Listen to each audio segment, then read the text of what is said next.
What if I told you that Marvel just put the MCU on the couch and is treating the traumatized anti-hero with more care than we treat our own overdue bills? That's right.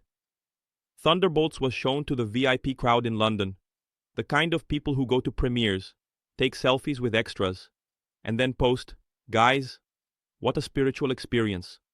And guess what? The first impressions are more positive than a Sagittarius horoscope on the weekend. Critics who were there say that Thunderbolts is raw, hilarious, human, like a mix of group therapy with choreographed shootouts. Florence Pugh has become Marvel's emotional therapist. David Harbour is the comic relief we deserve. And Luis Pullman has become the unintentional crush of the fandom. It's a film about trauma, healing, and redemption, they say, with the same emotion as someone who just meditated in the Himalayas after eating a pastry at the fair. But then comes the question, one even Doctor Strange couldn't answer. Why is everyone loving it at the same time? Is this a cinematic miracle, or just a famous red carpet effect with free cocktails?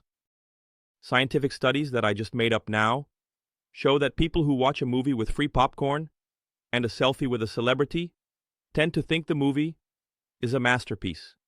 In other words, everything could be true. Everything could be a promo.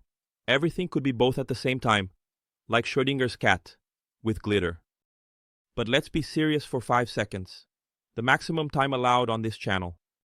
If half of what they're saying is true, Thunderbolts is the first Marvel movie with a real heart since Tony Stark became a stellar barbecue. The reviews are saying that Thunderbolts is imperfect, but that's precisely why it's more human. Full of broken characters trying to be better.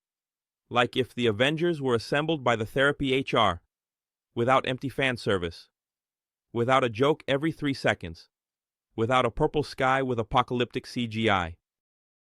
In other words, Marvel finally got off autopilot, and tried to write a script with layers, like an onion, or childhood trauma, or an onion with childhood trauma. Let's do a quick bingo of the critiques. Florence Pugh carries the movie on her back, just like Scarlett Johansson used to, but now with a paycheck. Luis Pullman has become a favorite. David Harbour is funny. Mental health as a central theme. Finally, a Marvel with a psychiatrist. Best MCU movie in years. The standard phrase of every first impression since Ant-Man and the Wasp: the smaller, the better. But what if all this is just the heat of the moment? Would you trust a review made with Prosecco in hand and Florence Pugh on stage? If Thunderbolts really is all that, maybe Marvel has finally understood that the audience wants more soul and less explosion. But if it's just another film with a veneer of depth, well, then the MCU will need more than group therapy. It will need a narrative exorcism. So, fearless nerd, do you have the courage to trust these first impressions? Or do you think the red carpet is just another type of Hollywood brainwashing? Comment below. Does Florence Pugh represent me? Or am I falling for the hype? And subscribe to the channel. Because if Thunderbolts is bad, we'll laugh together. But if it's good, we'll cry together.